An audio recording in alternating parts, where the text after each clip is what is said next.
Okay, so usually when we start a deep dive, we are jumping into something you can hit, well, something you can actually touch. Right. Or measure. Exactly, measure or buy. Like, we're talking about the latest tech stack, a geopolitical shift, maybe a new biohacking protocol. But today, the stack of research you brought to the table is asking us to do something that sounds logically impossible. It really does sound like a riddle when you first read the premise, doesn't it? It does. I mean, the title of this deep dive is Touching the Untouchable. And honestly, looking at these transcripts, these guides on what they call yogic science, it feels less like a theology class and way more like a laboratory experiment. A lab experiment is the perfect framing for this. But the lab isn't a room with white coats and beakers. The lab is us. It's you listening right now. And I think that's where people often get tripped up right out of the gate. They hear yogic science and they immediately think of belief systems or dogmas, or maybe just stretching exercises. Which is fair given how it's usually marketed. Totally fair. But the sources we are unpacking today are adamant that this is a mechanism. It's an investigation into the equipment we use every single day, our minds and bodies, but never actually read the manual for. And the central paradox here, the hook that really grabs you in the introduction to the source material, is about a flaw in that equipment, a blind spot in our senses. Right, because think about how you navigate the world. You trust your eyes to see the traffic light change. Yeah. You trust your hand to feel the heat of a coffee cup. You trust your ears to hear a siren. We rely on these tools completely to survive. If I can see it, it's real. If I can touch it, it's there. That's the baseline for reality. But the sources point out a fundamental limitation. Your eyes can see a stone, they can see a flame, they can see a face. But can your eyes see the one who is seeing? Oh, that's the camera problem. Tell me about the camera problem. Well, a camera can take a high-resolution picture of everything in the room, right? The furniture, the people, the walls. But it can never take a picture of itself. Precisely. You can touch your desk, but can you touch the feeler? This is the mission of today's deep dive. We are trying to turn the camera around. We're exploring the science of experiencing the seer rather than just the seen. Which brings us to a specific term from the sources that I want to address immediately because it comes with a lot of cultural baggage.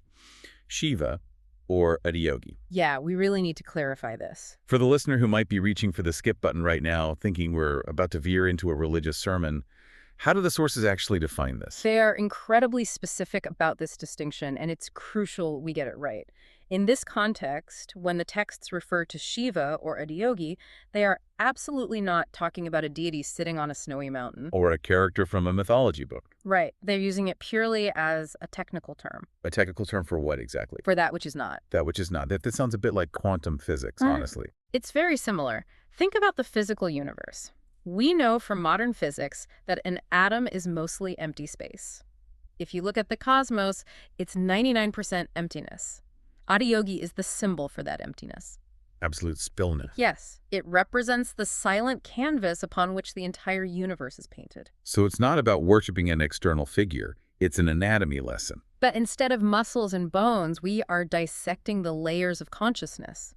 The goal isn't to add more beliefs to your mind. It's to shift your focus from the content of your consciousness, your worries, your plans, your grocery list, to the container of consciousness. The space that holds the list. Exactly, awareness itself. Okay, so if we are treating this as a science, an anatomy of attention, as you called it, we need to test it. We can't just take their word for it. The sources provide a baseline experiment, which I actually tried while reading this, and I highly recommend you try it right now if you're listening. It involves your hand. The hand experiment. It is deceptively simple, but it anchors the whole philosophy. So the instruction is just to look at your hand. You hold it up, you wiggle the fingers, you look at the lines on your palm. Right. Now, because you can see the hand is an object. It is something out there in your visual field. It is the known. Accepted. My hand is an object. Now, flip the script. The sources ask you to ask yourself, who is looking at the hand? Well, the instinctive answer, the one that pops up immediately, is I am. And this is where we hit the knower dilemma. Try to find that I. Can you see the I, the way you see the fingers? Can you locate it in space? No. Because every time I try to look at it, I'm the one doing the looking. It's like a dog chasing its own tail. You can't get behind yourself. That frustration you feel, that inability to pin it down, that is the point. The sources use a fantastic analogy here to explain why this is so difficult. The flashlight in the dark room. This was the moment it really clicked for me. Imagine you are in a pitch black room with a flashlight. You shine the beam on a chair and you say, I see the chair. Shine it on a table. I see the table. Right. You only know the light exists because it is hitting an object. If you shine the flashlight into empty space, you don't see the beam. You see nothing. And more importantly, you cannot turn the flashlight around to shine on itself. The source of the light remains in the dark. You are the light, looking for the light. Because you can't objectify it, you feel like it's not there, but it's the only thing that actually is there. So we spend our lives cataloging the furniture, the chair, the table, the job, the relationship. And we completely miss the light that makes seeing them possible. We identify with the objects. We say, I am a doctor, I am a parent, I'm anxious. We confuse the light with what the light is hitting. There's another analogy in the text that drives this home, specifically regarding emotional resilience: the cinema screen. Yeah, this one challenges the way we usually deal with our problems. So imagine a movie theater. You have a high-stakes action movie playing. Explosions, car chases, tragedy, romance. The audience is gripping the armrests, maybe crying, maybe laughing. The light and shadow are dancing furiously on the screen. But ask yourself, does the screen cry? No, If there is a huge fire in the movie, does the screen get burned? not at all. It's just white fabric. It's untouched. Exactly. The screen is the witness, or what the text calls sakshi. It holds the play, it allows the story to happen, but it is never stained by the story.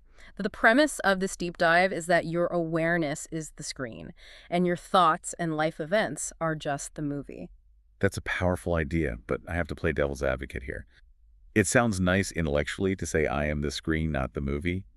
But when I'm actually stressed or angry or in pain, I don't feel like the screen. I feel like the guy in the movie getting punched in the face. And that is the valid critique. Intellectual agreement isn't enough. You can't just snap your fingers and dissociate from your life. That's just denial. So how do we bridge that gap? How do we move from cool concept to actual experience? You have to tune the instrument, and the primary instrument, according to these sources, is the body. You cannot access the subtlety of the mind if the biological platform is unstable. Which brings us to step one of the practical guide: tuning the instrument. They use the metaphor of a mirror. Right. If you want to see a reflection clearly in a pond, the water must be still.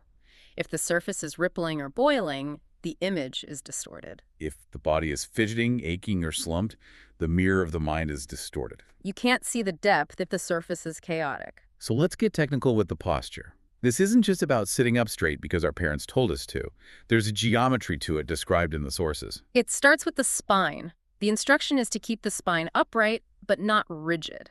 The image used is a cord pulling the crown of the head gently toward the sky. Or, interestingly, an antenna. An antenna implies reception. You're trying to get a clear signal. Exactly. If the antenna is bent, the signal is static. Then the shoulders. The sources say to drop the shoulders. Physically, this is simple, but physiologically, it's a signal reset. We carry the fight-or-flight tension in our trapezius muscles. Think about how you hunch when you're stressed. By consciously dropping them, you are manually overriding the stress response. And the hands. Hands open on the knees or in the lap, palms facing up. Again, it looks like a simple pose, but if your fists are clenched, your mind is usually clenched. Open hands signal receptivity to the nervous system. So the goal here is for the body to become like a mountain, stable, grounded. But the text makes a distinction here that I think is super important for high performers to hear. Stillness is not laziness. Crucial distinction. Laziness is a lack of energy. You're slumped because you're tired. Stillness, in this context, is a focused containment of energy. It is intense but static. You are telling your nervous system, we are safe, we are stable, we are here. Only when the body settles can we even attempt to look at the mind. Okay, body is the mountain. Now we need a bridge to cross from the physical body to the mental space. And that bridge, universally across these transcripts, is the breath. The breath is unique in human physiology. It's the only function that is both voluntary and involuntary. You can control it or you can ignore it, and it happens anyway. That makes it the handle the user interface for your autonomic nervous system. And the sources don't just say breathe deeply. They give a very specific algorithm here, the 4 in, 6 out technique. Inhale for 4 counts, exhale for 6 counts. Why that specific ratio? Why is the exhale longer? This is pure biology. The inhale facilitates the sympathetic nervous system. It's the gas pedal, slightly revving the heart rate. The exhale engages the parasympathetic nervous system, the vagus nerve. It's the brake. By making the exhale longer than the inhale, you are mathematically tipping the scale toward relaxation. You're hacking your body's dashboard to say, there is no tiger in the bushes? And when the brain knows there's no tiger, it stops scanning the environment. Correct. It frees up the processing power that was being used for threat detection, allowing you to turn that attention inward. There's a small detail here that I almost missed, but it seems significant. The pause. The sources mention noticing the tiny stillness at the top of the inhale and the bottom of the exhale. That is the glimpse. In that split second where the breath isn't coming in and isn't going out, there is zero movement. That tiny gap is a window into the untouchable. It's a microdose of the stillness we're trying to find. Okay, we've stilled the body. We've regulated the system with the breath. Now comes the boss battle. The mind. The pivot. This is where I usually fail. I sit there, I breathe, and then suddenly I'm writing emails in my head or arguing with someone from 5 years ago. And usually the advice is clear your mind. But these sources say specifically, do not fight the thoughts. Fighting thoughts is a trap. It's like trying to smooth out rough water with a flat iron. You just create more disturbance. The instruction here is to shift from being the thinker to being the witness. And they give us a tool, a specific question to trigger that shift. Right. When a thought appears, let's say, anxiety about a deadline, you don't analyze the deadline. You don't try to solve it. You ask, to whom is this thought appearing? To whom is this appearing? The answer obviously is to me. But the act of asking the question is a circuit breaker. It forces a separation. You immediately establish distance. You realize, oh, the thought is over there as an object, and I am over here watching it.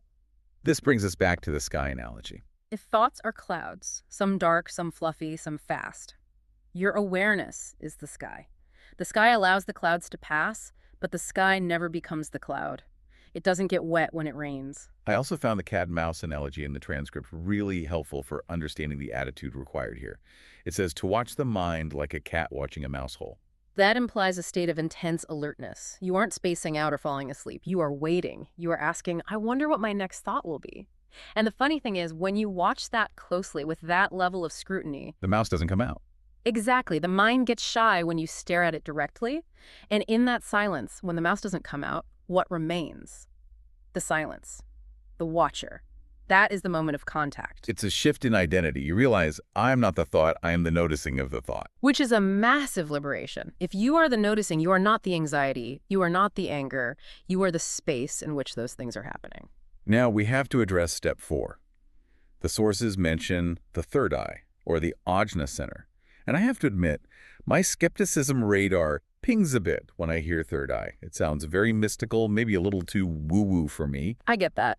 But let's demystify it and look at the anatomy. We are talking about the prefrontal cortex area, the space physically between the eyebrows. The instruction isn't to shoot lasers out of your forehead. It is simply to rest your attention there. Why that specific spot? It's a convergence point. When you focus your eyes, even behind closed lids, and your attention on a single point, it gathers your scattered energy. It's like taking a diffuse light bulb and focusing it into a laser beam. The sources describe it as a resting of attention. It's not a strain, it's a gathering. And this leads to what the texts call the key realization. And honestly, this is the part that feels like the ultimate takeaway for the whole deep dive. They use a furniture analogy that completely flips the idea of self-improvement on its head. It is brilliant. The source says, imagine walking into a room full of furniture. You want to experience the space in the room. You don't have to carry the furniture out. You don't have to build an addition to the house to create space. The space is already there. It's holding the furniture. We spend our whole lives rearranging the furniture. Our jobs, our relationships, our bodies trying to make space for happiness. But the source argues, you just have to stop and notice the space that is already permeating everything. So this isn't about creation, it's about recognition. Precisely. You don't achieve awareness. You recognize that it has been your operating system the entire time. It's always running in the background. It is what allows you to hear my voice right now. But here's the fear, right? If I become the space and not the furniture, if I just watch my thoughts like clouds, do I stop caring? Do I become a robot? What happens to my ambition or my ability to solve problems? That is the #1 fear people have with these practices. If I find peace, will I lose my edge? The sources are very careful to distinguish this. It is not coldness or indifference. It is rootedness. They use the wheel metaphor. Think of a wheel. The rim of the wheel is spinning fast. That's daily life. It hits bumps, it gets muddy, it moves at 60 miles per hour. But the center of the wheel, the hub, doesn't move. It rotates, but it stays centered. Non-reactivity means you are living from the hub, not the rim. You still participate in the movement, but you aren't made dizzy by it. In fact, you do it better because you aren't wasting energy on unnecessary friction. You have more bandwidth because you aren't fighting the ghost of the previous moment. Which brings us to the final, and practically speaking, the most important part of these sources: integration. Because it's all well and good to feel like a mountain when you're sitting in a quiet room with incense burning. But what about when you're stuck in traffic?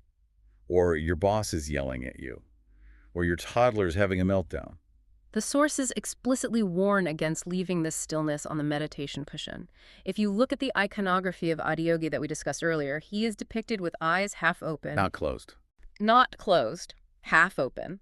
He is participating in the world, seeing the world, but anchored in stillness. He's meshing the inner and the outer.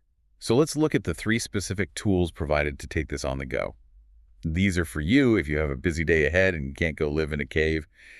Tool number 1, the 3-breath reset. This is your emergency break. Whenever you feel scattered, anxious, or reactive, maybe you just got a nasty email, you stop. You don't need to close your eyes. You just take 3 conscious breaths. Slow inhale, longer exhale. It takes, what, 30 seconds? Maybe less, but it interrupts the stress cycle. It reminds the nervous system of that safety we talked about earlier. It prevents the spiral. You're effectively pressing reset on your biological dashboard. Tool number 2, conscious walking. This is about turning a mundane activity into a practice. We all walk somewhere, to the car, to the bathroom, to the mailbox. Once a day, just walk to walk. Feel the heel strike, the roll of the foot, the push-off. Be the observer of the motion. It grounds you in the physical reality of moment. You aren't walking while thinking about the meeting, you are just walking. Yeah, it pulls you out of the simulation in your head and back into reality. It's a very quick way to get back into the knower seat. And finally, tool number 3, one mindful action. Pick one thing. Drinking your morning tea, washing your hands, tying your shoes. Do it with 100% presence. No phone scrolling, no podcast listening, no mental planning. Just the sensation of the water or the taste of the tea. It sounds so small. It is small, but these small moments carve a groove in your brain. They make presence a habit rather than a rare event. You are training the brain that it is safe to be here now. So to recap this journey into the untouchable, we started with the paradox that we can't see the seer. We used the body tuning it like an antenna to create a stable base. We used the breath 4 in, 6 out to hack the nervous system. We pivoted the mind by asking, to whom is this appearing? And watching thoughts like clouds. And finally, we realized we aren't creating peace. We are recognizing the space that was there all along. It's a shift in perspective that changes everything without necessarily changing anything on the outside. Exactly. The furniture might stay the same, but the room feels completely different. I want to leave you with a thought that really stuck with me from the end of the source material. We've been talking about finding stillness, finding the seer. We talk about it like it's a destination on a map. But the provocative truth is, you don't need to go anywhere to find it. The question isn't, how do I find stillness? The question is, can you recognize the stillness that is listening to this voice right now? That silence behind the words is you. That's a lot to process. I'm going to let that sink in. I hope you try the 4 in, 6 out rhythm today. Or maybe just ask yourself that question. Who is noticing this? It might just change your day. Thanks for diving in with us. We'll see you next time.